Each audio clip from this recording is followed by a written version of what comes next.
Il va armer la frappe. J'ai un scoop pour vous. La frappe croisée magnifique. Réalisation pour l'AS Monaco. Ce soir, je vais dire tout haut ce que tout le monde pense tout bas. Radio Diagonale, la web radio 100% rouge-blanche. Salut tout le monde et bienvenue pour une nouvelle gazette du Mercato, deuxième épisode après le premier qu'on avait enregistré il y a 15 jours et mine de rien il y a pas mal de choses qui se sont passées depuis parce qu'on avait... on a fait une émission assez longue quand même, mais parce qu'on n'en avait pas fait depuis 2 mois. Donc il y avait eu quand même pas mal de matière aussi, mais en fin de compte assez peu aussi d'officialisation en réalité. Là on sent que sur la première quinzaine du mois d'août on a mis un petit coup de collier. Ça a un peu plus bougé, on a un peu plus de contenu pour parler vraiment mercato, on va dire. Et le championnat en même temps reprend ce week-end, forcément. donc il faut quand même aussi rapidement se renforcer. Faute de trophée des champions. Faute de trophée des champions en effet, mais un premier trophée quand même à souligner. Et ça compte. Un premier trophée, donc bon, c'était un trophée amical, trophée Johan Gamper, donc en mémoire du fondateur du Barça, un peu voilà comme l'Emirates Cup on avait fait l'an dernier. Là on l'a gagné, donc ça fait plaisir. Dernier trophée en date c'était 2019, la FI Plein Cup, de sinistre mémoire. Mais on est d'ailleurs, pour l'anecdote, on avait gagné sans Wissam Ben Yedder à l'époque. Voilà. Là, il est reparti, on regagne des titres. Voilà, il n'y a pas de secret. Bon, en tout cas, Pat, on va parler plus du mercato. On va pas forcément revenir sur le match. Il y aura les débriefs, peut-être un jour pour ça. Ouais, ce sera la surprise, hein. On va déjà pouvoir voir le match. On va commencer par les bonnes nouvelles. Voilà.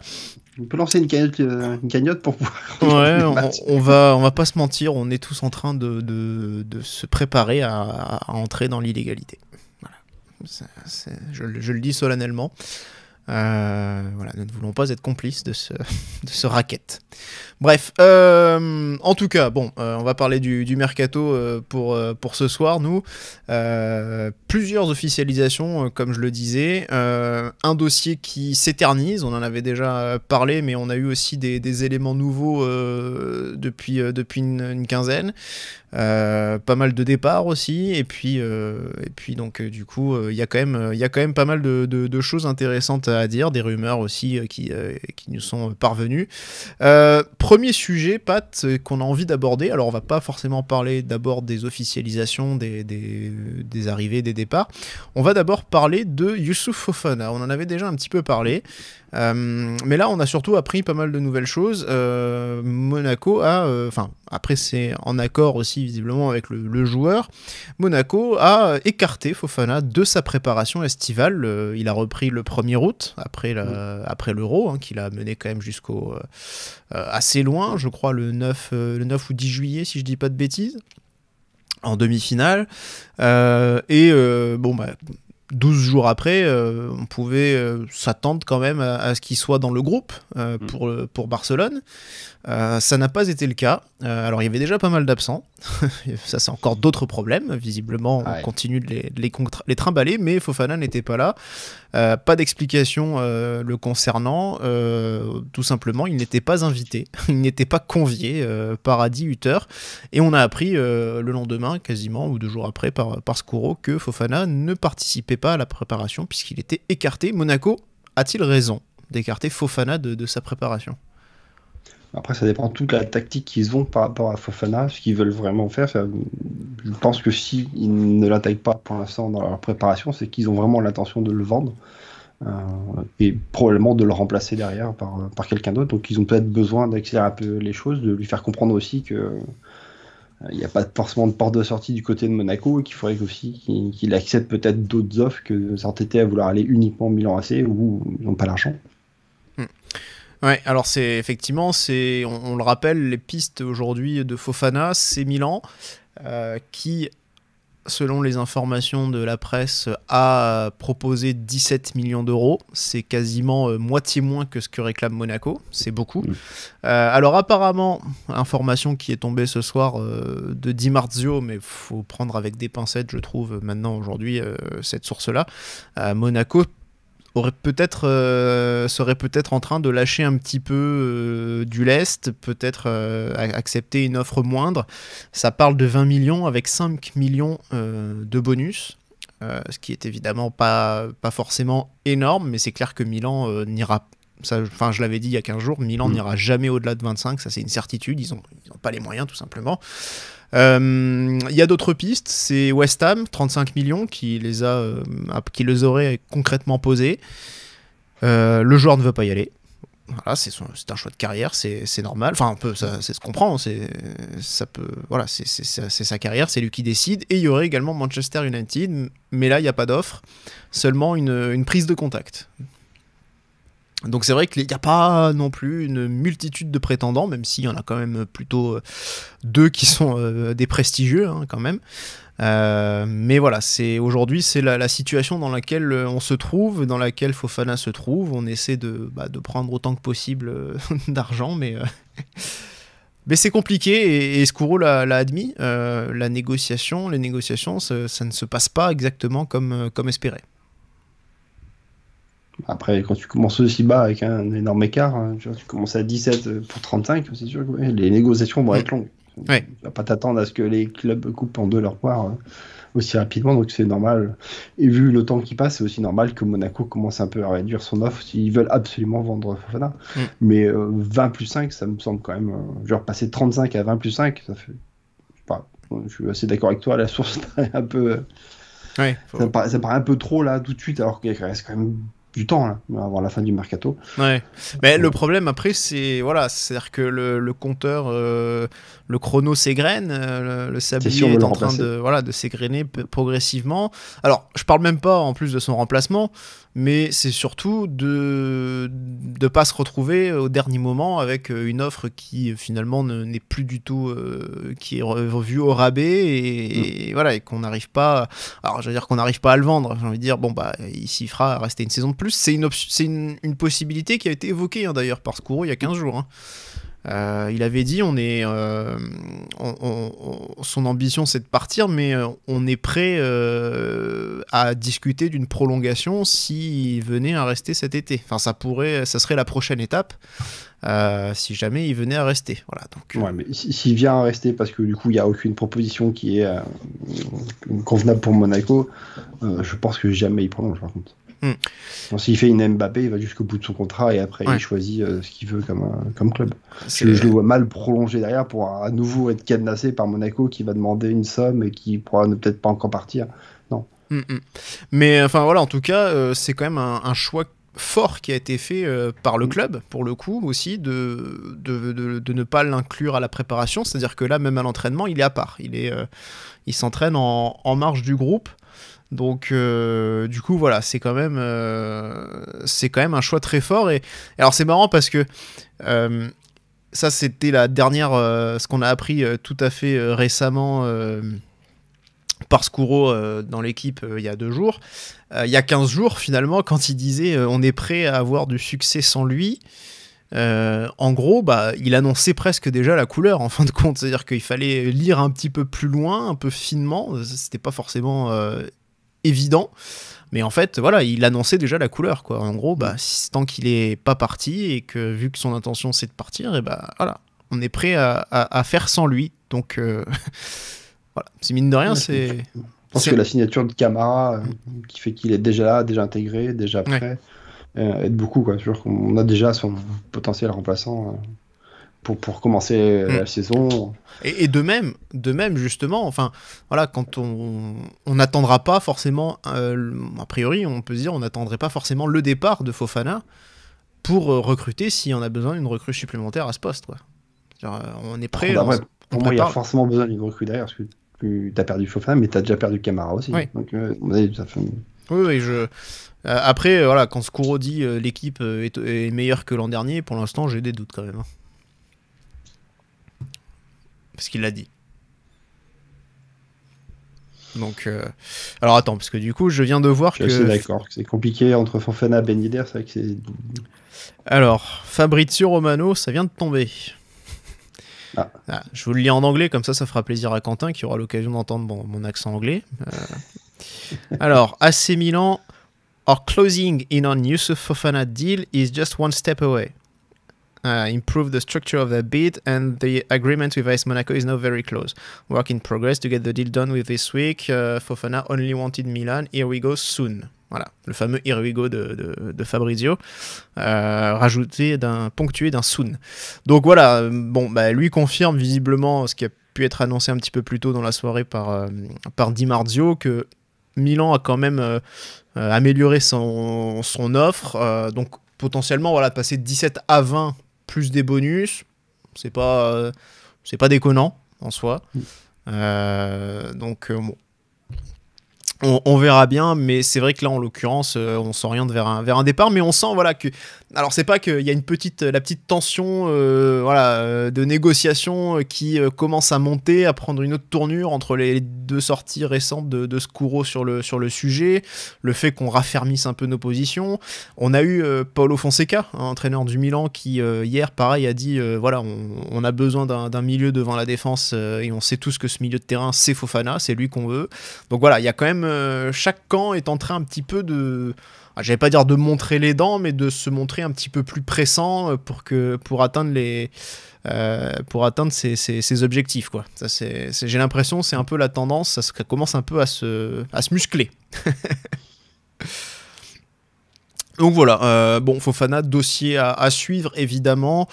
Évidemment, encore une fois, la tendance est beaucoup plus à un départ qui est en train progressivement de se concrétiser. Maintenant, c'est encore une fois à voir les conditions et ce qu'on va pouvoir en retirer. On rappelle, hein, il était arrivé pour 20 millions quand même, donc il n'y a pas une énorme plus-value, quoi. C'est quand même un mauvais coup, je pense. Je pense que si c'est sur une somme qui est vers les 20-25, il y aura forcément du pourcentage à la revente ou des choses comme ça, en plus des éventuels bonus. Mais bon, la conclusion est que la vente est pas très bonne pour l'instant. A priori, on s'oriente vers une vente qui est pas si bonne. Alors, on va enchaîner maintenant parce qu'on a quand même eu des officialisations. Alors, on a eu les officialisations des Camara, les deux. Évidemment, c'est tombé. L'une est tombée le lendemain de l'enregistrement, comme par hasard. Donc, Mohamed Camara est parti en Arabie, au Qatar, pardon, pas en Arabie Saoudite, au Qatar. Il est parti à Al Sadd. Belle vente pour le coup, lui par contre, très bien vendu. Donc apparemment ça parle de 16,5 millions plus des bonus qui peuvent monter donc jusqu'à 20, donc pour un joueur qui avait été recruté autour de 15 si je dis pas de bêtises. Donc c'est quand même bien vendu alors qu'il n'a pas forcément beaucoup progressé. Et dans le même temps on a accueilli Lamine Camara, donc joueur de Metz. Voilà, on va pas forcément beaucoup plus en parler puisqu'on en avait déjà parlé dans notre, en tout cas des deux dossiers qui étaient quand même assez chauds. On en avait déjà parlé il y a 15 jours, donc on va pas forcément en reparler. Lamine Camara qui est arrivé pour 13 millions avec 2 en bonus. Même pas trop cher, je trouve. Voilà, après on sait que Metz, c'est un club qui a besoin de vendre, donc voilà, je pense qu'avec cette somme-là, ils en sont bien contents. Comme ils sont en Ligue 2, ça va leur faire beaucoup de bien dans le budget, plus la vente aussi de Georges Mikotaput, pardon. J'ai rien dit, c'est pas moi, c'est sorti tout seul. Bref, donc les officialisations des Camara, et on a eu également une autre officialisation, celle de Christian Mawissa, qui s'est faite donc dimanche dernier, donc c'est très très frais, et le garçon en plus s'est déjà mis en évidence parce qu'il est rentré 5 minutes, il a marqué contre le Barça, rien que ça. Un transfert, Pat, qui a coûté environ 16 millions d'euros à l'AS Monaco, c'est la somme. Enfin, ça pourrait monter, pareil, avec des bonus, ça pourrait monter jusqu'à 20. Donc voilà, je crois que sur cette affaire, Toulouse, qui a quand même aussi pas mal un peu fait traîner l'affaire, a obtenu gain de cause, quoi. Ouais, parce que ça fait un moment quand même que c'est dans les rumeurs. Une mémoire au mois de juin, on en parlait déjà. Au mois de mai, je suis remonté jusqu'au mois de mai même. Ouais.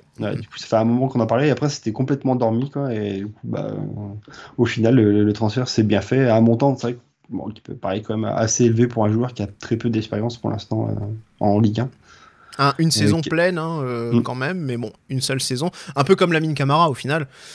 Joueur qui a qu'une seule année d'expérience, alors autour de 19-20 ans, les deux. Maintenant, Camara, par contre, a une grosse expérience déjà avec le Sénégal en sélection, ce qui n'est pas le cas de Mawissa, qui était encore avec le U19 cet été, qui est même parti, qui était censé qui a priori aurait dû faire l'Euro, mais qui finalement l'a pas fait parce que visiblement il devait se concentrer, on va dire, sur son transfert. Donc voilà, il a peut-être pas trop la tête à jouer avant son départ. Donc voilà, mais comme tu dis, c'est quelque chose qui a pas mal traîné, puisque ça fait plusieurs mois. C'est vrai que ça avait même pris un peu du plomb dans l'aile à un moment donné. On avait l'impression que ça allait finalement pas se faire, et puis ça s'est décanté un petit peu un peu là ces derniers jours, vraiment rapidement. Donc voilà. Du coup, profil de défenseur central qui a joué aussi sur le côté droit, un peu comme les deux côtés, Singo, quoi. À gauche aussi. Ah, même de l'autre côté. Même gauche, ouais. Hyper polyvalent pour le coup. Ouais, voilà. Qui met en plus un but contre le Barça. Ouais, c'est pas but de la tête qu'on pourrait croire d'un défenseur central, vraiment une belle frappe enroulée et tout. Il est rentré à la place de Vanderson, donc il a occupé le poste de latéral droit. Donc là, voilà, le pied, il rentre sur l'intérieur, il se met sur son pied gauche et petit enroulé sympa. Donc ouais, effectivement, voilà, c'est une bonne façon de se démarquer déjà. Mais en tout cas, profil de défenseur polyvalent, profil complet, ça c'est assez intéressant. Je pense que ça vient combler deux carences qu'on avait, du monde en défense centrale, parce que du coup, si on vient à jouer à 3 défenses centraux, on a vite manqué de monde quand même. Et ce côté droit où du coup on a Singo, mais qui est souvent pris quand même en défense centrale. Vanderson qui est souvent sujetti à des blessures et pas non plus avec des performances extraordinaires. Et derrière on avait Diatta qui est pas du tout à latéral. Piston, ça arrive encore à dépanner, mais on est quand même bien content d'avoir un joueur qui puisse lui aussi venir dépanner, mais voilà, c'est un profil un peu couteau suisse qui rappellera un peu Raki, qui va pouvoir venir combler plusieurs trous, quoi. C'est assez intéressant, quoi. Ouais. Ce qui est marrant, par exemple, pour moi, il vient clairement comme un joueur pour l'avenir. On anticipe un peu, je trouve, pour les prochaines saisons, en pariant sur un jeune joueur. Et pour moi, il sera vraiment quand même assez loin dans la rotation. Je ne m'attends pas à ce qu'il joue non plus énormément, quoi. Et j'en discutais avec Laurent MPG, qui du coup, chaque année, du coup, fait un récap pour ceux qui jouent à MPG, du coup, sur chaque club de Ligue 1, quoi. Toi aussi, il t'a demandé. Ouais, et pour lui, il me l'a annoncé, du coup, pour lui, il était titulaire, quoi. Ouais. J'étais assez surpris de voir que il m'a dit que il comprenait pas le recrutement autrement de ce joueur-là si c'était pas pour le mettre titulaire, quoi. J'étais assez surpris de voir. Alors que pour moi, clairement, voilà, c'est un jeune qui va peut-être même être derrière Maripane, quoi. C'est vrai que, en tout cas, lui, ce qui va lui servir, c'est sa polyvalence, qui va lui permettre de pouvoir aller un peu à droite à gauche. Maripane, est-ce qu'il va vraiment en faire un titulaire? Je suis pas. Non. Pas forcément. En tout cas, voilà. Donc, je pense que ça, pour le coup, ça peut vraiment se battre. Après, est-ce que Maripane va rester? Ça, c'est la question. Voilà, ça peut pousser Maripane aussi au départ, maintenant que du coup, on a un nouveau défenseur central. Voilà. Maintenant, après. Qui reste qu'un autre contrat. Mais est-ce que Maripane... Voilà, déjà, Maripane n'a plus qu'un an de contrat. Est-ce que Maripane a des pistes aujourd'hui? Pour l'instant, on n'a aucune rumeur d'aucune sorte qui sort le concernant. Donc, il n'y a pas de certitude quant à un départ de Maripane. Voilà, donc c'est vrai que c'est difficile à dire. Après, je pense que si Maripane venait à partir, ce serait peut-être bien d'avoir un autre défenseur supplémentaire. Donc, ou alors est-ce qu'on va le garder? On entend parler que ni Matsima ni Magassa seraient forcément conservés pour le. Alors Matsima a priori peut-être pas. Magassa, j'ai pas entendu personnellement de rumeurs sur lui. Après, par contre, Magassa, on va peut-être davantage le considérer aujourd'hui comme un milieu de terrain, là où il y a aussi des besoins et finalement une rotation assez faible, en tout cas avec des joueurs qui n'ont pas vraiment confirmé au plus haut niveau, quoi, que ce soit des Matarazzo, que ce soit des Diop.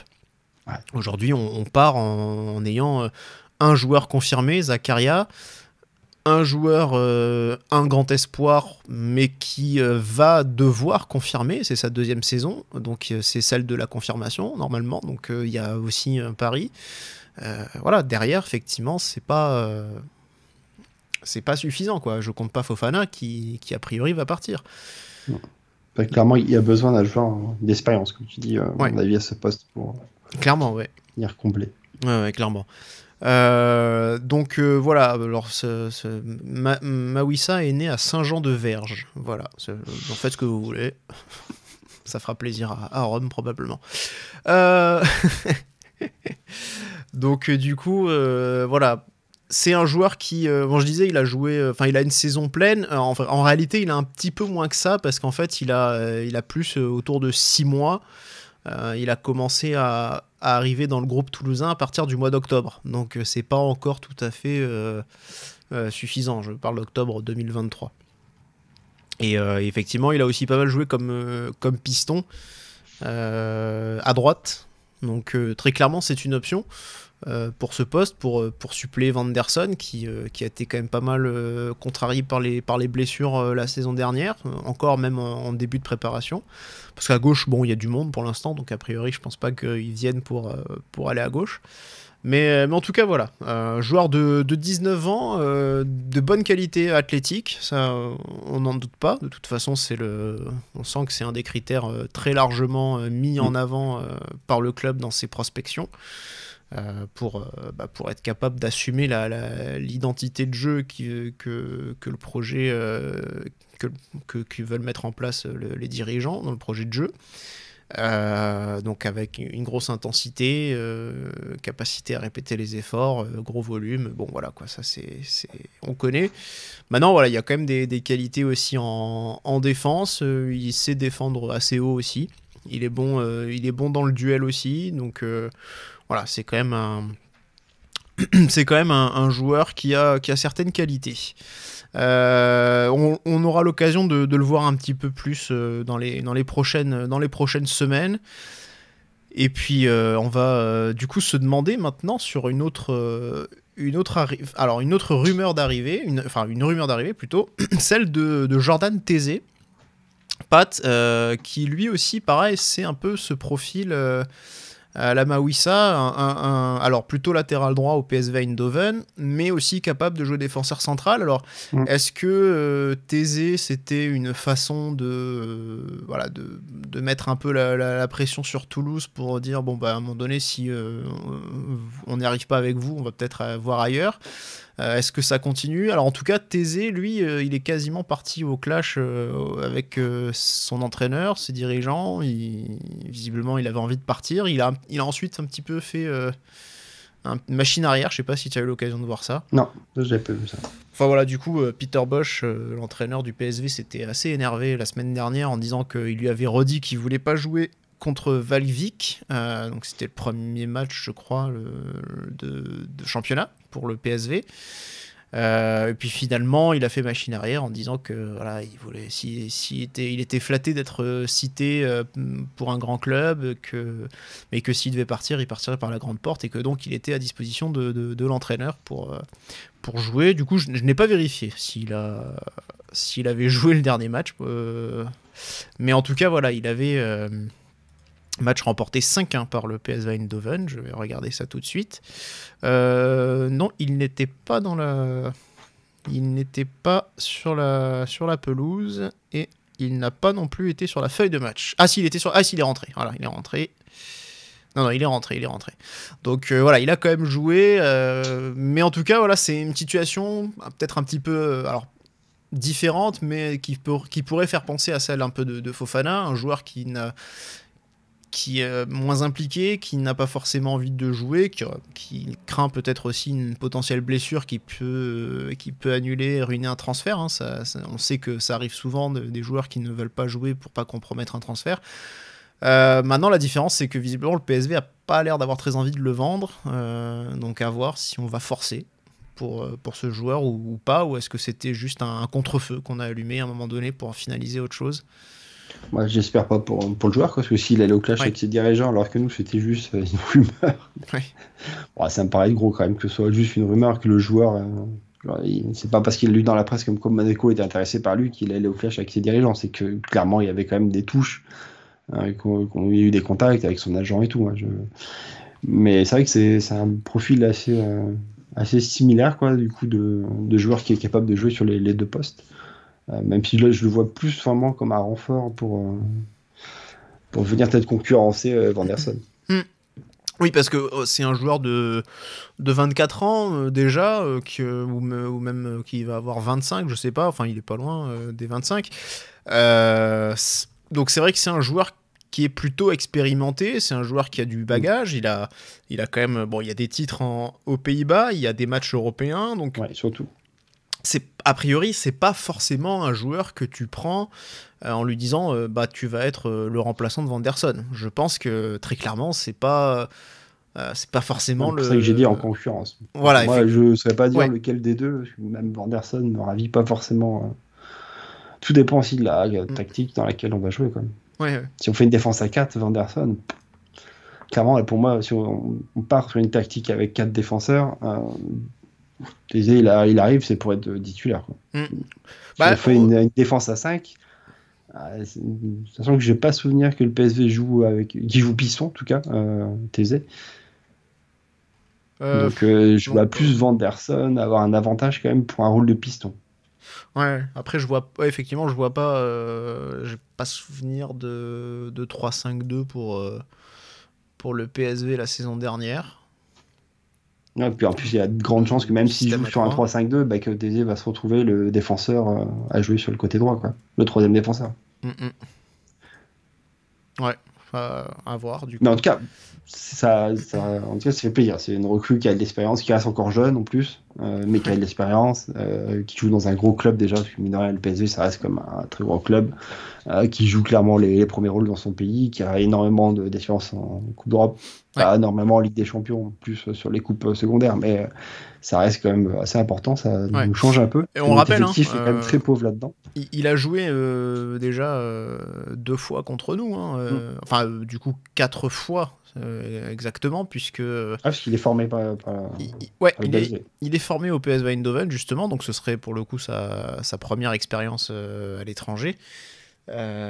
Mais surtout voilà, on l'avait affronté 2 fois le PSV Eindhoven, il avait donc joué les 3, il en avait joué 3 contre Monaco, donc voilà, il y avait à chaque fois PSV était passé, on se rappelle. Donc voilà, c'est un joueur qui est international aussi, 4 sélections. Ouais, alors il l'était pas à l'Euro par contre, donc il n'a pas été rappelé depuis quelques temps. Mais effectivement, oui, il a été international. Enfin, il est toujours techniquement, tant qu'il n'est pas en retraite.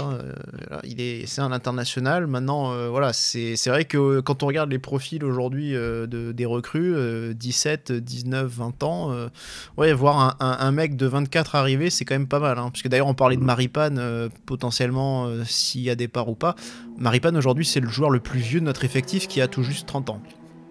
Donc, c'est-à-dire que si Maripane s'en va, là, je sais même pas qui est le plus vieux. Je pense que ça doit être Minamino, peut-être, à 29 ans, 28, 29. Ouais, Golovin, il doit commencer à taper après aussi. Depuis le temps qu'il est chez nous. Ouais, Golovin, il a 27, non, je sais pas, 27, 28 aussi, ouais. Il a 28, ouais, mais je crois que c'est peut-être Minamino qui doit avoir 29 déjà. Ouais, Minamino est à 29, donc ça doit être Minamino qui deviendrait le plus vieux. Donc, le plus on n'a même pas un vieux gardien, tu vois. D'habitude, dans les 3, t'en as toujours un qui est vieux, quoi. Bah non, là non. donc voilà. Donc on va voir si la piste Thésée va se concrétiser. On parlait d'une offre de 12,5 millions. Pareil, un joueur qui est en fin de contrat dans 1 an. Oui, ce qui fait que son prix est aussi bas. Parce que, prix qui est un prix plus bas que Malouissa. Après, Thésée, le PSV en veut quand même 15. Visiblement, 15 aujourd'hui, c'est la somme plancher pour tout le monde. Voilà. En dessous de 15, on discute pas, quoi. Là, ça donne un peu cette impression-là, quoi. Aujourd'hui, tiens, t'as 1 euro, non, c'est 15 millions maintenant. En tout cas, voilà, Thésée, on verra bien si ça va se faire ou pas. On a eu d'autres officialisations de départ. On a eu Myron Boadou qui a été prêté à Bochum. Qu'est-ce qu'on en pense ? C'est bien, ça laisse de la chance à d'autres joueurs qui sont meilleurs au club. Non, mais ça paraissait logique du fait qu'on a 3 attaquants. qui ont un niveau largement au-dessus de lui, que ça allait être encore une saison, quoi. On allait lui offrir des miettes encore de minutes. T'en fais rien, quoi. Il n'arrivera jamais à se montrer. T'arriveras pas à le revendre derrière, alors que son contrat arrive bientôt à la fin, mine de rien. Plus les années passent. Si pour en faire une Pellegrini, ça vaut pas le coup, quoi. Donc autant le prêter, qu'il puisse jouer, montrer des choses. Et après, soit ça marche bien et puis du coup on peut récupérer un attaquant intéressant, soit le revendre. Soit ça marche pas, voilà. On partira pour une nouvelle solution comme ça. Ouais, en tout cas, voilà, on peut lui souhaiter de se relancer, mais alors je sais pas si le prêt est couplé avec une option d'achat. Selon la presse, en tout cas selon certaines sources, il y avait potentiellement une option d'achat évaluée à 10 millions d'euros. Le club n'a pas précisé s'il y avait une option d'achat. Je demande même pas, évidemment, qu'ils précisent le montant, puisque c'est certainement pas eux qui vont le faire. Mais en général, s'il y a une option d'achat, ça c'est quelque chose qui des fois peut être précisé sur le communiqué. Là, ça ne l'a pas été. Donc, est-ce qu'il y en a une ou pas ? J'avoue que je ne sais pas. Faudra peut-être essayer de se renseigner pour la suite. Mais en tout cas, voilà, déjà, on voit si c'est bien ce qui avait été annoncé, à savoir 10 millions. Bon, il y a quand même une grosse diminution par rapport à son prix d'achat en 2021 qui était de 17 millions d'euros quand même. Voilà, après, pour un joueur qui ne performe absolument pas depuis 3 saisons, c'est pas non plus déconnant. En tout cas, il a marqué déjà contre Le Havre. Voilà. Donc, face aux terreurs de défense terribles de la Ligue 1, il aurait peut-être pu... C'est contre eux qu'ils ont pris le 6-0 ? 6-0, c'était contre Boro, mais il a marqué. Ah, c'était contre Boro, d'accord. Absolument. J'ai vu qu'ils avaient pris une grosse calotte. Ouais. Voilà. Et voilà, si même Boadou marque, c'est vraiment compliqué pour elle. Ouais. Non, bon, en tout cas, c'est une bonne chose parce que très clairement, c'est un joueur qu'on voit depuis 3 saisons. On le voit qu'il n'a pas le niveau, donc on va pas se mentir. Hein, il a absolument rien à faire au club, quoi. Donc on va lui souhaiter que ça fonctionne et que ça puisse aboutir à une vente pour l'année prochaine. Les autres officialisations qu'on a eues, c'est Félix Le Maréchal, donc là c'est tombé il y a 2 jours, qui est transféré à Strasbourg en Ligue 1 pour une somme, alors des montants qui divergent. Non, j'ai pas diverge. Donc on parle de... Alors, l'équipe annonçait d'abord 8 millions, Nice Matin a annoncé 7 et Foot Mercato a annoncé 6 avec des bonus. On va dire entre 6 et 8. Dans tous les cas, ça reste un très gros montant. Ça reste une vente. Ça reste une bonne vente, une vente assez intéressante. Le Maréchal qui n'a jamais pu s'imposer à Monaco, qui n'avait joué que 2 matchs, dans un secteur milieu de terrain offensif, plutôt la partie offensive plutôt fournie. Hein, on rappelle évidemment Golovin, Minamino, Akliouche, Ben Seguir, Diatta aussi, même si lui est plus axial et pas forcément un joueur de côté. Mais enfin voilà, il y a déjà énormément de monde à ce poste. Voilà, ça aurait été peut-être un petit peu compliqué, on va dire, pour lui de s'imposer, même si sa bonne saison au Cercle Bruges l'an dernier pouvait peut-être permettre quelques espoirs en ce sens, quoi, de pouvoir avoir une promotion entre guillemets au sein de l'ASM et d'avoir sa chance. Bon, après, tu passes de titulaire avec le Cercle, tu fais une belle saison et derrière, ta récompense c'est de jouer 6e roue du carrosse à Monaco, quoi. C'est compliqué, quoi. Et fallait pas beaucoup le regretter en disant mais il pouvait jouer au milieu alors qu'on a personne. Non, il a joué quelques matchs comme ça avec le Cercle, mais c'est pas du tout son poste de prédilection. C'est pas là où il a joué le plus souvent au Cercle non plus, là où il était le meilleur. C'est un milieu offensif, quoi. Donc c'est pas...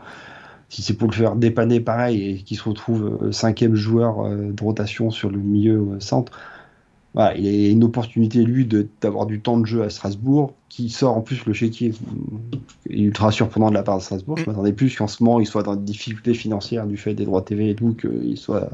Mais du coup là il sort vraiment quand même le chèque, donc ouais, autant en profiter, hein. Je comprends tout à fait le club. Et des infos qu'on a eues, qu'on a vu passer, bon en plus visiblement son départ ne peinera personne puisque voilà, la mentalité est pas bonne. Voilà. Donc au moins, les choses sont dites. J'ai vu passer le tweet dessus, mais je sais qui lui a filé l'info. Je le sais. Non, mais à choisir, je préfère clairement qu'on laisse de la place à Boisbré, qui semble avoir énormément de potentiel et qui n'est pas un joueur qui vient s'attaquer encore entre lui et les autres qui sont beaucoup. C'est vrai que j'ai même pas pensé à parler de Boisbré à ce moment-là, mais oui, parce que il y a aussi lui qui tape à la porte. Alors, et ce serait bête du coup de le faire, de faire encore une saison où il va jouer 3 matchs et demi en pro et qu'il ait lui aussi envie peut-être d'aller voir ailleurs, comme d'autres joueurs. Ouais. En tout cas, l'offre qui arrive, c'était, on va dire, du pain béni à ce montant-là. Donc voilà, je pense que la question ne s'est même pas posée. On a accepté assez vite, donc bonne chance à lui. Mais effectivement, du coup, tu vois, quand j'ai vu ce truc de la mauvaise mentalité, ça m'a rappelé qu'il y a quand même quelques temps, on avait vu déjà passer ça sur lui. Ou alors, je sais plus. Mais en fait, je crois que je me suis rappelé, je crois que c'était à Brest que ça avait été signalé. Qu'il n'avait pas eu une super mentalité. Oui, c'est vrai qu'on l'avait prêté à Brest. On l'avait prêté à Brest 6 mois. Et je crois que c'est à ce moment-là que ça a été revenu à mes oreilles que niveau mentalité, pas top. Voilà. En gros, voilà. C'est un con. J'ai fait un bruit de gorge. C'était pas... C'est pas bon, je sais pas. Dernière officialisation, c'est Thiago Ribeiro. Alors lui, on a appris qu'il était encore au club, du coup. Je t'avais dit, tu peux l'enlever, il est plus là. On s'est posé beaucoup de questions sur lui depuis quelques années, à savoir aussi s'il était vraiment au club ou pas, si c'était un prêt officiel ou pas, ou c'était maquillé. C'est assez bordélique pour lui depuis quelques saisons quand même. Ouais, je t'avais dit, tu peux le virer dans tes trucs de stats ou je sais plus quoi. Finalement, tu peux le virer maintenant, c'est bon, mais fallait pas plus tôt, quoi. Même s'il avait vraiment strictement aucune chance de jouer, mais ouais. Alors, en fait, on n'a jamais su exactement le contrat qu'il avait. Ça, en fait, il arrive en 2018, il intègre l'académie. Derrière, est-ce qu'il signe pro? Ça n'a jamais été annoncé. Est-ce que c'est... Il part en prêt, c'est jamais annoncé quasiment, quoi. On le découvre. Ouais, on l'avait... Alors, il avait été... On se posait des questions, même s'il avait été vendu ou s'il avait cassé son contrat. Et du coup, non, on découvre qu'il était prêté. Parce qu'en plus, il fait 2 saisons, 1 saison et demie à Paços de Ferreira. Donc en fait, du coup, en 1 an et demi, on se dit bon bah s'il il continue là-bas, peut-être est-ce qu'il arrive en fin de contrat là cette année, parce qu'il a fait ni la reprise avec l'équipe première ni avec le groupe élite. Donc a priori, comme on l'a vu nulle part, on se dit bon bah c'est il arrive en fin de contrat probablement et puis salut quoi. Et là, on nous annonce aujourd'hui un transfert venu de nulle part. Bon, c'est voilà, histoire d'ajouter un petit peu une petite réjouissance à la journée. Donc voilà, départ de Thiago Ribeiro, pas grand chose à en dire, voilà, il a joué un match, c'est Philippe Clément juste après son arrivée qui lui avait donné sa chance contre Montpellier en janvier 2022 et puis depuis rien quoi. Donc voilà, pas grand chose à en dire, mais en tout cas voilà, l'officialisation de son départ est enfin tombée si je puis dire, donc au moins voilà, un cas dont on n'avait aucune idée qui se règle. C'est toujours satisfaisant. Bon, ouais, ça travaille. Voilà. Dernière rumeur de ce mercato, une arrivée très probable, celle d'un très jeune joueur encore, 18 ans, Paris Brunner. Du coup, qui arriverait donc du Borussia Dortmund et qui serait immédiatement prêté dans la foulée. Le joueur du coup souhaite pas rester à Dortmund parce que on lui propose pas de temps de jeu en équipe première, qu'il lui reste 1 an de contrat de mémoire et qui est donc du coup forcément si on le fait venir chez nous c'est pas pour qu'il soit le 4e attaquant.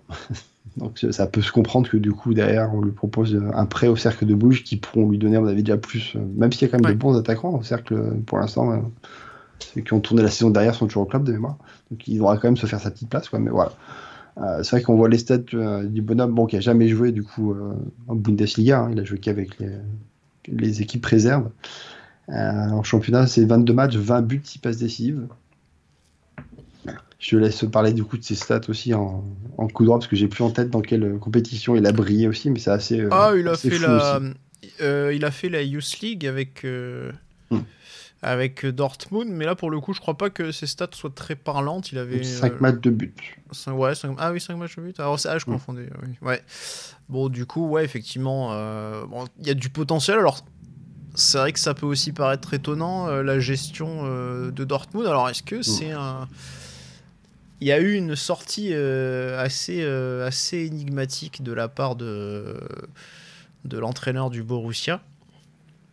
On sait pas trop exactement ce qu'il a voulu dire par là. Enfin, j'ai vu, alors peut-être c'était une traduction, tu sais, les traductions de Twitter un peu approximative, surtout sur l'allemand en plus.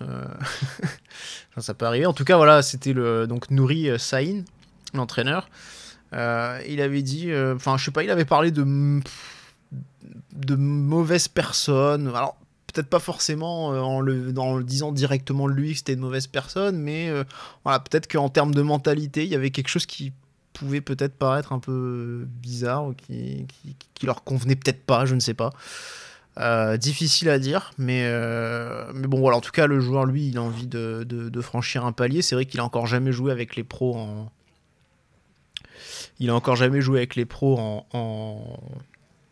Bundesliga. En Bundesliga. Ouais, ouais, donc voilà. C'est vrai que on peut comprendre peut-être cette impatience. Alors apparemment il sera en fin de contrat aussi dans un an et on serait tombé d'accord pour un transfert autour de 4 millions avec une clause de pourcentage à la revente. Ce qui est après, c'est un petit pari pour nous qui peut être tout à fait gagnant. Pourquoi pas hein. Oui, c'est c'est comme quand on prend Martial à 5 millions. Voilà, c'est un peu le même délire d'avoir un joueur pas cher qui peut tout à fait peut-être exploser. Voilà, au pire, c'est pas une énorme dépense. En tout cas, c'est un joueur qu'on ne verra pas cette saison, puisque s'il arrive... alors, la visite médicale est prévue là, ça serait assez imminent. Donc, on imagine une officialisation assez proche, probablement, et ensuite un départ dans la foulée. Donc on le verra pas vraiment cette saison, donc on verra bien si l'été prochain, quand il reviendra ou pas du Cercle Bruges, il sera en mesure de s'imposer à Monaco ou pas. Peut-être pour remplacer Brel Mbolo qui sera parti. On sait pas. C'était notre débat d'il y a 15 jours sur Brel Mbolo. Donc voilà, bon, je crois qu'on a fait pas mal le tour. Si on veut être tout à fait complet, on a eu d'autres rumeurs aussi qu'on n'a pas forcément évoquées, qu'on peut faire très rapidement là, mais deux ailiers qui ont été évoqués, Kavesi et Jonathan Rowe de Norwich. Alors Kavesi qui joue à Fenerbahçe, qui s'est fait éliminer par Lille en barrage hier, et Rowe qui joue en Championship à Norwich. Alors deux ailiers, l'information peut paraître surprenante. On a l'impression que c'est pas forcément là où on a vraiment des besoins. Donc parce qu'on joue pas avec des ailiers. Oui, enfin après ça dépend si on joue avec des milieux, enfin si on sort un peu du stricto sensu 4-3-3, tu vois, si on joue avec un 4-4-2 à plat, si t'as des milieux offensifs, tu peux mettre des ailiers quoi. Mais la tactique que je disais, c'est qu'il y aura beaucoup plus de monde dans le centre du terrain que d'avoir des monde qui débordent sur les côtés pour centrer. Ils laissent ça plutôt au piston quoi. Mais en tout cas voilà, c'est ces deux pistes moi qui me laissent un peu perplexe, plus au niveau du profil. Pas l'impression que les ailiers soient quand même quelque chose qu'on recherche, donc bon, on verra bien, on en reparlera si jamais il y a du nouveau. Et puis deux petites nouvelles aussi, donc c'était Semedo Varela, pareil, qui était annoncé potentiellement sur le départ, plutôt à l'étranger, et Maïsam Benama, qui aurait peut-être aussi envie de partir voilà, après ne pas avoir été convié avec les pros pour sa reprise. Mais avec le groupe élite, donc voilà, il aurait peut-être des pistes en Ligue 1 à voir, ou potentiellement aussi des propositions de prêt de la part de clubs de Ligue 2 pour Richie Valmé, qui ne serait pas contre un prêt pour aller s'aguerrir ailleurs. Voilà, un petit peu pêle-mêle les petites infos. Si jamais on a des choses qui se concrétisent ou qui deviennent de plus en plus insistantes, on reviendra sur ces choses-là. Mais voilà ce qu'on pouvait dire sur cette deuxième gazette du Mercato, Pat, donc un petit peu plus courte que la précédente, d'où l'intérêt d'en faire un peu plus régulièrement. Voilà, bon, merci en tout cas d'avoir fait cette émission avec moi. Merci de nous avoir suivis. On vous donne peut-être rendez-vous pour la prochaine émission qui serait a priori le débrief de Monaco-Saint-Etienne. Peut-être. On va voir, on verra si le match sera regardé dans de bonnes conditions ou pas. On va pas vous mentir, ce sera un peu la surprise. Voilà, s'il n'y a pas débrief samedi, il y aura peut-être un dimanche, mais pour l'instant, malheureusement, rien de certain. Le problème, c'est pas le débrief, là, c'est plus de voir le match. Oui, voilà, c'est ça. Donc, envoyez vos bons plans en commentaire.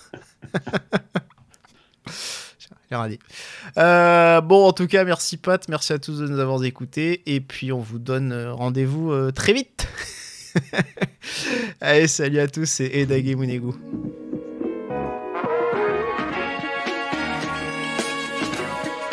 Et bisous.